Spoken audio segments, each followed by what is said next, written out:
Hello everyone, welcome back to our YouTube channel the Kalakar classes. ये हमारा video का set number 3 का part 2 हैगा। क्लास 12 ज्योग्राफी आपका pre board exam question paper आपका हैगा 2025-26 का 11 तारीख को आपका एग्जाम है। उसके लिए आपका ये क्वेश्चन पेपर है, आपका तीसरा क्वेश्चन पेपर है आपका, जिसका पार्ट नंबर 2 है। आपको मैं टोटल 4 क्वेश्चन पेपर कराऊंगा, जिसमें से ये आपका तीसरा क्वेश्चन पेपर चल रहा है। और ये चारों के चारों जो आपके क्वेश्चन पेपर हैं आपके वेरी वेरी मोस्ट इंपोर्टेंट है। इसमें जितने भी क्वेश्चन आपको मैं करा रहा हूँ वेरी वेरी मोस्ट इंपोर्टेंट है, पीओसी में आए हुए हैं और बार बार रिपीटेड होते आएंगे। लास्ट 7 ईयर्स के आसपास में लगभग लगभग 7 ईयर्स के आसपास में आपके सारे सारे क्वेश्चन आपके पीओसी के आपको इन चारों के चारों क्वेश्चन पेपर में आपको देखने को मिल जाएंगे। तो इसलिए आपको मैं ये करा रहा हूँ जिसकी आपके प्री बोर्ड एग्जाम के अंदर में आपके 70 में से 70 मार्क्स पूरे पक्के हो जाए, इसलिए आपको मैं करा रहा हूँ। तो इस वाले हमारे इससे पहले के दोनों क्वेश्चन पेपर को देख लेना, ठीक है। जिससे कि आपसे स्टूडेंट के अभी तक आपसे स्टूडेंट ने प्री बोर्ड एग्जाम के लिए कुछ भी तैयारी वारी नहीं भी किया है, तो आपके पास अभी आपके पास समय है। 11 तारीख का आपका एग्जाम है, अभी आपके पास समय है। तीन होते हैं मेरे चारों चारों क्वेश्चन पेपर के, सभी क्वेश्चंस की प्रैक्टिस कर लेना, एमजी क्वेश्चन से लेकर के 5 नंबर वाले क्वेश्चन तक की, ठीक है, पढ़ लेना। सारे सारे क्वेश्चन इन्हीं चारों में से लगभग लगभग 95% के आसपास में, ठीक है, लगभग लगभग सारे क्वेश्चन इन सब में से देखने को मिलेगा आपको। तो फटाफट से प्रैक्टिस कर लो। तो लेट्स डू इट, अपने क्लास को शुरुआत करते आएंगे। पार्ट 2 है हमारा सेट नंबर 3 का। पार्ट 1 के अंदर हमने सारे सारे एमसी क्वेश्चन हमने कंप्लीट कर लिए थे, और एमसी क्वेश्चन के आगे जो हमारे बच गए हैं 3 नंबर 5 नंबर वाले क्वेश्चन आज की इस क्लास में कंप्लीट करेंगे। तो शुरू करते हैं। क्लास को शुरू करने से पहले आपसे स्टूडेंट को दो काम करना जरूरी होता है। पहला, हमारे यूट्यूब चैनल को सब्सक्राइब करके बेल आइकन बटन को ऑन पे सेट करना होता है। दूसरा, हमारे इस वाली वीडियो को लाइक करना होता है। जितने ज्यादा सब्सक्राइब करोगे, लाइक करोगे, मेरा मोटिवेशन बढ़ेगा और आपके लिए मैं मोस्ट मोस्ट इंपॉर्टेंट वीडियो बना के देते रहूंगा। तो प्लीज सब्सक्राइब और लाइक जरूर करना। और क्लास का पीडीएफ चाहिए, नोट्स चाहिए, तो हमारे व्हाट्सएप ग्रुप या टेलीग्राम ग्रुप को ज्वाइन कर लेना। शेयर भी कर देना, कमेंट करना मत भूलना। तो चलो शुरू करते हैं अपनी क्लास को। जो हमारा नेक्स्ट, इससे पहले जो आपके 17 एमसी क्वेश्चन थे वह सारे मैंने कंप्लीट करा दिए थे। नेक्स्ट खंड के अंदर मैं खंड खा है हमारा। इसमें आपके 18 और 19 जो क्वेश्चन आपके होते हैं शोध आधारित क्वेश्चन होते हैं। वह इसको पैराग्राफ में से आपको आंसर देना होता है, ठीक है, पैराग्राफ में से। तो इसको ये वाले जो क्वेश्चन का जो आंसर आप खुद ही प्रैक्टिस कर लेना, ठीक है। आपका जो प्री बोर्ड का एग्जाम आएगा उसमें भी ऐसे पैराग्राफ दिया जाएगा, उसमें से आंसर आपको मिल जाएगा। तो 6 नंबर जो आपको होते हैं फ्री फंड के नंबर होते हैं, ठीक है। तो ये इसलिए मैं 18-19 बार क्वेश्चन आपको नहीं करा रहा हूँ, इससे आगे क्वेश्चन मैं आपको कराऊंगा। बाकी आपको तभी भी फाइंड करने में आपको दिक्कत पड़े कि इसका आंसर आपको समझ में नहीं आ रहा किसी का भी, तो वह दिखा दे रहा हूँ। 18वें का आंसर, क्वेश्चन का आंसर ये है, और 19वें क्वेश्चन का आंसर ये है। हम जो स्टार्ट करेंगे, हमारा मेन क्वेश्चन हमारा स्टार्ट होगा खंड गा से, हमारा 20वें क्वेश्चन से हमारा स्टार्ट होगा। तो फर्स्ट क्वेश्चन आपके सामने में, भ्रष्टोत्तन किस प्रकार, ठीक है, किस प्रकार इसे करने वाले देशों और इससे नौकरियों पाने वाले देशों को प्रभावित करता है, स्पष्ट कीजिए। ठीक है, भ्रष्टोत्तन का सबसे पहले मतलब सभी को पता होना जरूरी है कि भ्रष्टोत्तन का मतलब होता क्या है। भ्रष्टोत्तन का मतलब होता है कि अपने काम को किसी दूसरे देश को सौंप देना, काम को किसी दूसरे देश को सौंप देना, ठीक है। तो अपने, या सिंपल भाषा में, अपने काम को, ठीक है, अपने देश के काम को दूसरे देश को काम करने के लिए दे देना, ठीक है, उसको हम भ्रष्टोत्तन कहते हैं। काम का दूसरे, मतलब काम काज को दूसरे देशों को सौंप देना, उसको काम करने के लिए दे देना, उसी को हम भ्रष्टोत्तन कहते हैं। भ्रष्टोत्तन के अंदर में आपका जो होता है जितनी भी, जैसे कि भ्रष्टोत्तन के अंदर में इससे फायदा क्या होता है, पहले तो लागत, आपका वस्तु जो होता है लागत लागत कम लगता है, प्लस में आपका जो काम करने की क्वालिटी जो होता है वह सुधर जाता है, ठीक है, काम करने की दक्षता आपका बढ़ता है, क्वालिटी आपका बढ़ता है। तो ये आपके फायदे होते हैं भ्रष्टोत्तन के। और इसमें हमारे से क्वेश्चन में पूछा जा रहा है कि भ्रष्टोत्तन किस प्रकार, ठीक है, किस प्रकार इसे करने वाले देशों, ठीक है, इसे करने वाले जो भ्रष्टोत्तन मतलब काम को दूसरे देश को दे देते हैं, और इससे नौकरी पाने वाले देशों को, इससे नौकरी पाने वाले देशों को, ठीक है, तो देशों को प्रभावित करता है, कैसे करता है, ठीक है। तो हमारे को स्पष्ट करना है, 3 नंबर वाला क्वेश्चन है। देखो, इसको देने वाला जो हैगा उसके अंदर भी कुछ ना कुछ तो प्रभावित होता ही होगा, ठीक है। चलो आपको क्वेश्चन का देखो, तो इसके अंदर आपको पहला जो हैगा, देखो इसके जो भ्रष्टोत्तन के फायदे भी नुकसान भी है, ठीक है। तो ये सब देखो, हाँ, टोटल ये 3 नंबर का क्वेश्चन है, तो आपको 3 पॉइंट्स टोटल लिखने हैं, ठीक है। तो पहला आपका पॉइंट है, पहला पॉइंट है, भ्रष्टोत्तन के परिणाम स्वरूप भारत, चीन, पूर्वी यूरोप और फिलीपींस और कोस्टरिका, ठीक है, कोस्टरिका में बड़ी संख्या में कॉल सेंटर, ठीक है, बड़ी संख्या में कॉल सेंटर हैं, देख रहे हो आपको। और इससे इन देशों में नए रोजगार के अवसर उत्पन्न हुए, इनसे इन देशों के अंदर में नए रोजगार को अवसर जो आएंगे वह उत्पन्न हुए हैं, ठीक है। तो ये सब आपके हैं। ठीक है। और तो ये आपका फायदा होगा, रोजगार के अवसर उत्पन्न हुआ। नेक्स्ट आपका लिख सकते हो भ्रष्टन वाले देश अपने यहाँ काम, ठीक है, भ्रष्टन करने, यहाँ पर एक और चीज जुड़ा होता है, करने वाले, ठीक है, करने वाले देश अपने यहाँ काम तलाश कर रहे युवकों का प्रतिरोध झेल रहे हैं। आप क्या करते हैं, काम को दूसरे देशों को सौंप देते हैं, तो उन देशों के अंदर में भी जो युवक होते आएंगे जो काम की तलाश कर रहे होते हैं, तो उनके अंदर में क्या प्रतिरोध झेलना उनको पड़ता है। ठीक है, तो एक फायदा भी होगा, एक नुकसान भी है। ठीक है, और नेक्स्ट पॉइंट आप लिख सकते हैं, भविष्यतन के बने रहने का मुख्य कारण तुलनात्मक लाभ है, तुलनात्मक लाभ है, जैसे यह है उन देशों में आ रहा है जहां सस्ता और सुलभ श्रम उपलब्ध है।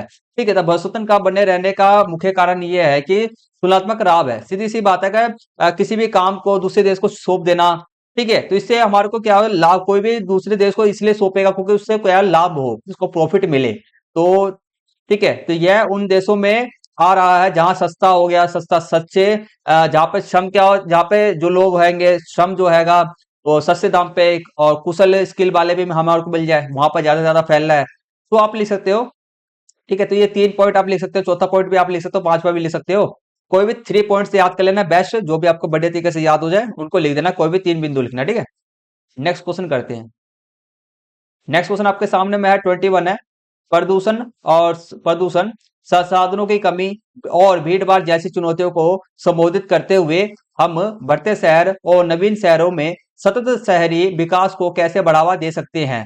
ठीक है, सतत शहरी विकास मतलब कि सतत शहरी विकास को हम कैसे बढ़ावा दे सकते हैं। शहर के अंदर प्रदूषण, शहर संसाधनों की कमी, भीड़ भाड़ जैसी समस्या उत्पन्न हो रही है, तो हम कैसे कर सकते हैं, ये सही कर सकते हैं। तो देखो कैसे, पहला तो हम कर सकते हैं स्मार्ट नगरीय नियोजन को अपना करके। ठीक है, स्मार्ट नगरीय नियोजन को अपना करके। दूसरा आपका लिख कर सकते हो आप, सार्वजनिक परिवहन प्रणाली को बढ़ावा देना, सार्वजनिक, ठीक है, बस हो गया, ऑटो, अब बस हो गया आपका, ऑटो हो गया, ये सब। नेक्स्ट आपका हरित अवसंरचना को लागू करना, हरित अवसंरचना इंफ्रास्ट्रक्चर्स को, मतलब कि कृषि के अंदर में अधिक से अधिक विकास करना, पेड़ पौधे से सब लगाना, कृषि के अंदर में नहीं, पेड़ पौधे अधिक से अधिक लगाना। नेक्स्ट आप लिख सकते हो प्रदूषण का निवारण करना, ठीक है, प्रदूषण का निवारण करना, प्रदूषण को हटाना, और नवीकरणीय ऊर्जा स्रोतों और उच्च दक्षता को बढ़ावा देना। तो ये सब आप कर सकते हो, जिससे कि आपका कोई भी 3 पॉइंट्स आप लिख देना, कोई भी 4 पॉइंट लिखना, कम से कम 4 पॉइंट लिख देना। ठीक है, 4 पॉइंट याद कर लेना और 4 पॉइंट का भी लिख देना। ठीक है, इससे आपको फुल टू मार्क्स 3 मार्क्स आपको मिल जाएगा। ठीक है, तो कोई भी 4। तो ये सब, इस सब के द्वारा आप भीड़ भाड़ को कम कर सकते हो, प्रदूषण को कम कर सकते हो। नेक्स्ट क्वेश्चन जो आपका है 21 और 22 एक जैसा ही है बिल्कुल ही। ठीक है, दोनों में कुछ ज्यादा अंतर नहीं है, आपको फिर भी समझा देता हूं मैं। उन 3 उपायों को पहचानिए और स्पष्ट करें जिन्हें शहरी योजनाकार अपनाकर नगरीय परिवहन चुनौतियों सहित भीड़ भाड़, प्रदूषण, अनियंत्रित स्थिति, ठीक है, का समाधान करने के लिए अपना सकते हैंगे। तो सेम इस तरीका आएगा, ये सब तरीके जैसे कि हमने ऊपर में करा है, प्लस में हमारा और भी कुछ तरीके देख लो, जैसे कि हम भीड़ भाड़ को, प्रदूषण को, इस सबको हम दूर कर सकते हैं। तो उच्चतर पार्किंग शुल्क, ठीक है, पार्किंग शुल्क क्या करना, अधिक से अधिक देना। सामूहिक शीघ्र संचारण, ठीक है, सामूहिक शीघ्र संचारण, इसका मतलब ये होता है कि सभी के सभी ग्रुप में बैठ करके लोग जो जो समस्या है उस पर चर्चा करना, उसकी समस्याओं पर चर्चा करना और उसका निवारण को ढूंढना, ये कर सकते हो आप। सार्वजनिक बस सेवाओं में सुधार करना, परिवहन के द्रुत मार्ग, जो सस्ते मार्ग है उसका द्रुत मार्ग दूसरे मार्ग को, ठीक है, द्रुत मार्ग का मतलब है कि सार्वजनिक मार्ग को, इसका सार्वजनिक परिवहनों को इस्तेमाल करना। तो ये सब आप कर सकते हो। टोटली दोनों का आंसर जो है ना एक जैसा ही है, निवारण भी दोनों का एक जैसा ही है। ठीक है, तो ये सेम है। नेक्स्ट क्वेश्चन करते हैं हमारा 23। 1951 1981 की अवधि के दौरान भारत में जनसंख्या वृद्धि की मुख्य विशेषताओं पर चर्चा कीजिए। तो मुख्य विशेषताओं, जो मुख्य जनसंख्या वृद्धि होता है उसकी मुख्य विशेषताएं क्या क्या था, कैसे कैसे हुआ, और जिसमें इस चरण के दौरान तेजी से जनसंख्या वृद्धि के मुख्य कारण शामिल हो। ठीक है, तो हमारे को उन बातों की चर्चा करना जिससे कि हमारा 1951 1981 के बीच में जनसंख्या जो परिवर्तन हुआ था, जनसंख्या वृद्धि हुआ था आपका, बहुत ज्यादा हो गया था। उसके पीछे कारण क्या थे हमारे को बेसिकली इसमें बताना है। तो चलो करते हैं।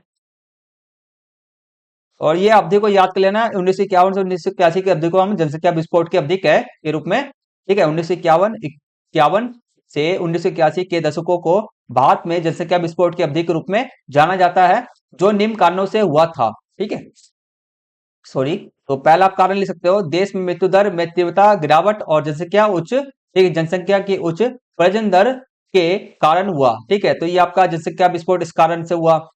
ठीक है, और इसको मत लिखना। ठीक है, इसको मत लिखना। पहला पॉइंट ये हो गया। नेक्स्ट आपका पॉइंट है, देखो स्वतंत्रता प्राप्ति के बाद यही अवधि थी, ठीक है, यह वह अवधि थी जिसमें एक केंद्रीकृत नियोजन, ठीक है, नियोजना प्रक्रिया के माध्यम से विकासात्मक कार्य को आरंभ किया गया। तो ये आप यहां से लेकर के यहां तक आपका एक सेपरेट पॉइंट हो जाएगा। क्या हो जाएगा? सेकंड पॉइंट हो जाएगा। ठीक है, इसमें आप दो दो पॉइंट लगा सकते हो। ठीक है, तीसरा पॉइंट आप यहां से लिखोगे। तीसरा पॉइंट आप लिखोगे अर्थव्यवस्था सुधरने लगी जिससे कि अधिकांश लोगों के जीवन दशाओं में सुधार सुनिश्चित हुआ और परिणाम स्वरूप जनसंख्या की प्राकृतिक विधि उच्च और वृद्धि दर उच्चतर हुई। तो ये तीसरा पॉइंट आप यहां से लिख दोगे। ठीक है, तीन पॉइंट आपके यहां पर हो गए। चौथा पॉइंट आपका ये रहा। और इन सबके अतिरिक्त तिब्बत, पाकिस्तान, बांग्लादेश, नेपाल से देश में आने वाले अंतरराष्ट्रीय प्रवासियों ने भी उच्च वृद्धि दर में योगदान दिया। ये 4 पॉइंट है, टोटल 3 पॉइंट याद कर लेना। आपको इसमें 3 में से 3 मार्क्स मिल जाएंगे। ठीक है, नेक्स्ट क्वेश्चन इसका आएगा हमारे का अथवा वाला क्वेश्चन है, इसको भी करेंगे हम। किशोर कौन है? ठीक है, किशोर कौन है? तो 10 से जो 19 वर्ष के जो बच्चे होते हैं उसको हम किशोर कहते हैं। ठीक है, इन्हें जनसंख्या में महत्वपूर्ण क्यों माना जाता है? क्योंकि इनके जो संख्या है लगभग लगभग इतनी इनकी जनसंख्या भी बहुत ज्यादा है हमारे जनसंख्या के अंदर में। उनकी संख्या इन जो किशोर की संख्या हमारी जनसंख्या के अंदर में अधिक है, इसलिए महत्वपूर्ण माना जाता है। अब बाकी कारण भी दूंगा मैं आपको आगे। समाज को किशोरों से निपटने में, ठीक है, समाज को किशोरों से निपटने में किन चुनौतियों का सामना करना पड़ा? ठीक है, समाज को किशोरों से निपटने में किन चुनौतियों का सामना करना पड़ता है। ठीक है, मतलब कि समाज को किशोरों से, अब देखो इसमें समाज के अंदर में समाज के अंदर किशोरों से रिलेटेड में भी बहुत सारी समस्या है, वो हमारे को बताना है इसके अंदर में। ठीक है, तो चलो, तो पहला देखो हमारा पॉइंट ऑफ व्यू 19 से लेकर किशोर किसे कहते हैं? 10 से 19 वर्ष के आयु वर्ष को हम किशोर कहते हैं। पहला ही हो गया। नेक्स्ट हमारे जनसंख्या के में महत्वपूर्ण क्यों है वह देखो। भारत में जनसंख्या विधि का एक महत्वपूर्ण पक्ष वर्तमान में इसका अंश 20 पॉइंट, ठीक है, 20.9% है और 2011 के अनुसार, और जो भविष्य की कार्यशील जनसंख्या की अपार क्षमता को दर्शाता है। कुल मिला के बात ये कहा जा रहा है यहाँ पर कि भारतीय जनसंख्या विधि का एक महत्वपूर्ण पक्ष हैगा, इसमें वर्तमान में इसका अंश जो हैगा लगभग इतना प्रतिशत है। ठीक है, और ये इतना प्रतिशत मतलब कि 20 पॉइंट लगभग लगभग 21 पॉइंट मान लो ना, 21% जनसंख्या क्या हमारे किशोरों की है, क्या हमारे किशोरों की है। और ये किशोर जो जनसंख्या आपका होता है वह क्या होता है? जो जनसंख्या आपका कार्यशील जनसंख्या आपका होता है, मतलब कि कार्य करने वाले जनसंख्या होता है जिसके पास फुल ऑफ स्किल हो, मतलब कि इनको स्किल दे दिया जाए। ठीक है, इनके पास स्किल हो बहुत बढ़िया, इनके पास दिमाग होता है, पूरी शारीरिक की पूरी शक्ति होती है, जिससे कि वह अपने देश के आर्थिक विकास को क्या कर सकते हैं कि अपने उच्चतम स्तर पर पहुंचा सकते हैं। तो ये कार्यशील जनसंख्या भी होता है, इसलिए जनसंख्या के अंदर महत्वपूर्ण होता है किशोर पक्ष। अब बात करते हैं कि समाज के समक्ष चुनौतियां हैं। ठीक है, समाज के समक्ष में जो चुनौतियां आएंगी, इनके जो किशोर से रिलेटेड में जो चुनौतियां हैं समाज के अंदर में, जैसे कि विवाह की उम्र हो गई। ठीक है, विवाह की उम्र, कम उम्र में शादी करा दिया जाता है। ठीक है, निरक्षरता में कम, ये बच्चे जो किशोर बच्चे जो तो कम पढ़ पाते हैं। विशेषता स्त्री निरक्षरता, स्त्री तो और बहुत कम पढ़ते हैं। विद्यालय विरत छात्र, विद्यालय से दूर जो ना पढ़ने वाले छात्र। पोषकों, ठीक है, पोषकों की निम्न ग्रहता में उनको पोषण भी कम मिलता है। किशोरी माताओं में उच्च मृत्यु दर, HIV एड्स के संक्रमण की उच्च दरें, शारीरिक मानसिक अपांगता, मंदता और औषधि दुरुपयोग, मंदिरा सेवन, किशोर अपचार और अपराध करना इत्यादि ये सब शामिल है। तो समाज के अंदर में किशोर से रिलेटेड में बहुत ज्यादा समस्या देखने को मिलता है। इस समय से ये सब है, कुल कम से कम 4-5 समस्या याद कर लेना, इससे ज्यादा याद करने की जरूरत नहीं है, और उसको लिख देना। 3 पॉइंट आपको मिल जाएंगे बस। ठीक है, तो 3 पॉइंट ये आपको ये लिखने हैं। ठीक है, और कारण में के अंदर में, समस्या के अंदर में 4 से 5 पॉइंट याद कर लेना किशोर से रिलेटेड में। ठीक है, तो ये हमारा 3 नंबर वाले सारे सारे क्वेश्चन हमारे यहाँ तक कंप्लीट हो चुके हैं। अब हम आगे 5वें नंबर क्वेश्चन को स्टार्ट करने जा रहे हैं। 5 नंबर क्वेश्चन का हमारे स्टार्ट कर रहे हैं हमारा 24वां क्वेश्चन करते हैं। पहला क्वेश्चन आपसे पूछा है, चलवासी पशुचरण किस प्रकार विशिष्ट भौगोलिक परिस्थितियों का अनुकूलन है। तो कुल मिला के ये बोला जा रहा है यहाँ पर, चलवासी पशुचरण किस प्रकार से विशिष्ट भौगोलिक परिस्थिति का अनुकूलन है। मतलब कि चलवासी पशुचरण के अंदर में क्या होता है, एक विशिष्ट परिस्थिति होना उनके लिए, चलवासी प्रसरण के लिए भूगोलिक एक विशिष्ट, ठीक है, विशिष्ट भूगोलिक परिस्थिति होना चाहिए, जरूरी होता है। वह वहीं पे जलवासी प्रसरण चलते रहेंगे। अगर ज्यादा से ज्यादा ठंडा हो गया, ज्यादा से ज्यादा गर्म हो गया, तो वहां पर जलवासी प्रसरण की जो संभावना है वह कम हो जाता है। तो इसलिए उनको ना जो भूगोलिक परिस्थिति है उसको अनुकूल होना चाहिए। ठीक है, तो स्पष्ट कीजिए अपने उत्तर की व्याख्या विश्व के विभिन्न क्षेत्रों के उदाहरण से कीजिए। विश्व के विभिन्न क्षेत्रों के अंदर में कहाँ पे जलवायु को चयन किया जाता है, तो हमारे को उदाहरण भी देना है इस क्वेश्चन के अंदर में। चलो देते हैं। ये रहा, ये 5 नंबर का है, तो कम से कम आपको 5 पॉइंट आपको लिखना जरूरी है। ठीक है, तो 5 पॉइंट के लिए बहुत सारे पॉइंट्स है। इसमें पहला पॉइंट आप लिख सकते हो, देखो, जलवासी पशुचरण एक प्राचीन निवाह, ठीक है, प्राचीन जीवन निर्वाह व्यवसाय रहा है, जिसमें पशु चालक अपने भोजन, वस्त्र, शरण, औजार, यातायात के लिए पशुओं पर निर्भर रहता था। ठीक है, तो पहला पॉइंट आप ये लिख सकते हो। नेक्स्ट पॉइंट आप लिख सकते हो, वह अपने पालतू पशुओं के साथ पानी, चरागाह की उपलब्धता, गुणवत्ता के अनुसार एक स्थान से दूसरे स्थान पर स्थानांतरित होते रहते हैं। ठीक है, तो पशुओं के साथ में एक स्थान से दूसरे स्थान पर वह जाते रहते हैं पानी और चरागाह के उपलब्धता के अनुसार। ठीक है, नेक्स्ट आप लिख सकते हो, इन पशुचारकों वर्गों के अपने अपने निश्चित चारागाह क्षेत्र भी होते हैं, इनके बटे हुए क्षेत्र भी होते हैं, ये भी लिख सकते हो। नेक्स्ट आप लिख सकते हो, भिन्न भिन्न क्षेत्रों में कई प्रकार के पशु पाले जाते हैं, जैसे कि उष्णकटिबंधीय अफ्रीका में गाय बैल पशु हो गया, और जबकि सहारा एशिया के मसल में भेड़, बकरी और ऊंट पाला पाला जाता है। तो एक पॉइंट आप यहां से लेकर के यहां तक लिख दोगे, और ठीक है, बस इतना ही लिख देना, ज्यादा लंबा लंबा पॉइंट जरूरी नहीं कि हमें तिब्बत इसके अंदर में जोड़ेंगे, हमसे बोला नहीं जा रहा है। आप इतना भी लिख दोगे यहाँ से यहाँ तक, तो आपको एक पॉइंट यहाँ पर हो गया, तो 4 पॉइंट यहाँ तक हो गए। 5वां पॉइंट आप लिख सकते हो, देखो, जलवासी पशुचरण के 3 प्रमुख क्षेत्र हैं। इसका प्रमुख क्षेत्र उत्तरी अफ्रीका के अटलांटिक तट से अरब प्रायद्वीपीय होता हुआ मंगोलिया और चीन के मध्य तक फैला हुआ है। ठीक है, तो पहला आप बोल सकते हो कि पहला क्षेत्र यहाँ से लेकर के यहाँ तक लिख देना। ठीक है, अब और ठीक है, पहला क्षेत्र अभी यहाँ से लेकर यहाँ तक लिख दिया, 5 पॉइंट यहाँ से हो जाए, दूरी थोड़ी हमें दूसरा क्षेत्र भी लिखना है। हमने एक लिख दिया, बहुत है, 1 नंबर मिल जाएगा।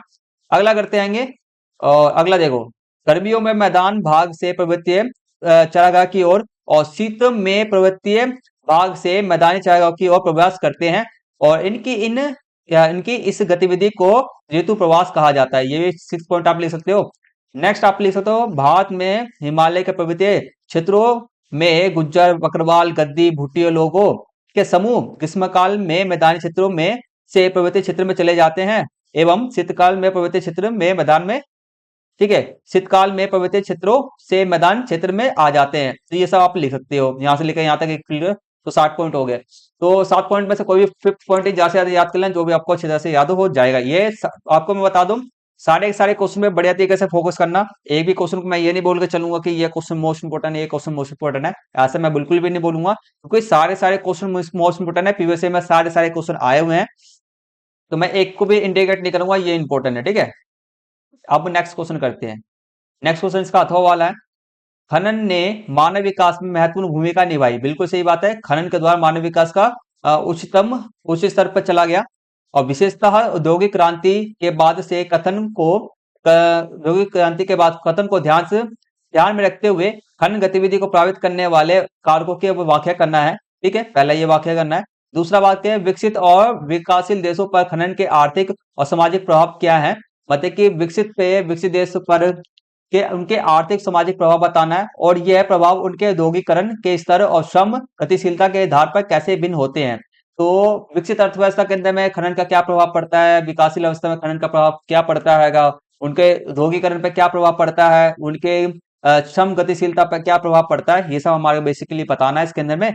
तो पहले हम बताते हैं खनन को प्रभावित करने वाले, जो भी खनन गतिविधि को प्रभावित करने वाले कारक कौन कौन से हैं। लाइन बाय सभी लिखा हुआ है। खनन कार्य को प्रभावित करने वाले कारक जो आपके हैं, पहला आपका कारक होता है, इसको हम बोलते हैं भौतिक कारक, जिसमें खनिजों के निक्षेपों के आकार, निक्षेप क्या होता है आपके, जो बचा हुआ कचरा वचरा होता है। ठीक है, निक्षेप जो बाद में लास्ट में बच जाते हैं, अगर बहुत अधिक मात्रा में बच जाता है तो अभी क्या हो गया, एक प्रभाव हो गया, प्रभावित करने वाला हैगा। ठीक है, श्रेणी इसका खनिज के, जो आपके खनिज के श्रेणी, कौन सी श्रेणी में, उत्तम श्रेणी कितने में आते हैं, अच्छी श्रेणी है कि नहीं है, या बेकार श्रेणी है, ये सब। ठीक है, मतलब कि क्वालिटी की बात की जा रही है। और एवं उपस्थिति की अवस्था मतलब जैसे कि ज्यादा जमीन के अंदर में पाया जाएगा, जमीन के अंदर में ज्यादा पाया जाएगा, तो उसमें पैसे, खनन कार्य के अंदर में उनको खोदने के अंदर भी बहुत ज्यादा क्या लगेगा, पैसे लगेंगे। तो ये प्रभावित करता है भौतिक कारक को, एक ही हो गया। नेक्स्ट आपका हैगा आर्थिक कारक, आर्थिक कारक पैसे से रिलेटेड में, ठीक है, जिसमें खनिज की मांग हो गया, ठीक है। तो इसमें खनिज की मांग ये है कि खनिज की मांग के अंदर में देखो मांग बहुत ज्यादा है, इसको पूर्ति करने वाले देशों की जो संख्या जो बोला जाए वह कम हैगा, ठीक है। तो आर्थिक कारक ये भी है।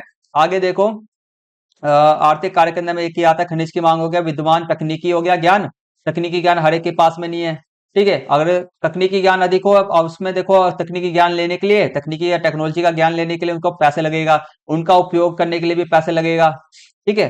तो हमारे तकनीकी ज्ञान लेने के भी आर्थिक खर्च आपको खर्च करना पड़ेगा। अब अगला देखो ऑप्शन ऑप्शन, ठीक है। अवसंरचना के विकास के लिए उपलब्ध पूंजी, अवसंरचना इंफ्रास्ट्रक्चर के लिए, खनिज को जो हमारे सही से रखेंगे, सही से निकालने के लिए, खनिजों को जो अयस्क से सही से निकालने के लिए, अवसंरचना इंफ्रास्ट्रक्चर के विकास के लिए उपलब्ध पूंजी हो गया, यातायात श्रम पर होने वाला व्यय आता है। तो ये सब आर्थिक कारक हैं जिसके अंदर में ये सब आपका है, ठीक है। तो आर्थिक कारक आते हैं हमारे पैसे से रिलेटेड में। नेक्स्ट आपका आएगा खनन के आर्थिक और सामाजिक प्रभाव क्या है वह देखना है हमारे को, ठीक है। तो इसमें खनन के आर्थिक सामाजिक, पहला आपका विकसित अर्थव्यवस्था वाले देश उत्पादन की खनन और प्रसंस्करण और शोध कार्य से पीछे हट रहे हैं, क्योंकि इसमें श्रमिक लागत अधिक आने लगी है। तो इस समय विकसित अर्थव्यवस्था वाले होते हैं वह इन सबसे दूर होते हैं, क्योंकि इसके अंदर में श्रमिक लागत बहुत ज्यादा अधिक है। नेक्स्ट आपका लिख सकते हो, जबकि विकासशील देश अपने विकास विशाल श्रमिक शक्ति के बल पर अपने देशवासियों के ऊंचे रहन सहन को बनाए रखने के लिए खनन कार्य को महत्व दे रहे हैं। उनका पास में श्रम शक्ति क्या बहुत ज्यादा अधिक है, तो उसके लिए कारण वह क्या कर रहे हैं, महत्व दे रहे हैं। नेक्स्ट आप लिख सकते हो, अफ्रीका के कई देश, दक्षिण अमेरिका के कुछ देश एवं एशिया में आय के साधनों का 50% तक खनन कार्य से प्राप्त होता है। तो यहाँ पे किसी जगह पे प्रॉफिट वाली बात भी है खनन से, किसी जगह प्रॉफिट होता है, किसी जगह पे प्रॉफिट नहीं भी हो रहा है। तो ये सब कारण है, ये सब आपका प्रभावित ये इनपुट, ठीक है। खनन को प्रभावित करने वाले कारक हो गए दो, और आर्थिक और सामाजिक प्रभाव क्या है इसके, ये सब हमने लिख दिया, ठीक है। तो आशा करता हूँ स्टूडेंट को हर एक क्वेश्चन बढ़िया तरीके समझ में आ गया होगा, ठीक है। अब हमारे कुछ ही क्वेश्चन हमारे बच रहे, ज्यादा नहीं है। हाँ, हाँ, हाँ, हाँ। ठीक है, तो अगली क्लास के अंदर हम आगे के सारे क्वेश्चन को कंप्लीट कर लेंगे। हमारे कुछ 5 नंबर वाले क्वेश्चन बच गए हैं, इसको हम नेक्स्ट क्लास के अंदर, नेक्स्ट पार्ट के अंदर कंप्लीट करेंगे। तो आज इस क्लास को यहीं पे फिनिश करते हैं, ठीक है। आशा करता हूँ आपसे स्टूडेंट को हर एक क्वेश्चन बढ़िया तरीके से समझ में आ गया होगा, किसी भी क्वेश्चन के अंदर में किसी प्रकार का कोई भी दिक्कत परेशानी नहीं होगा।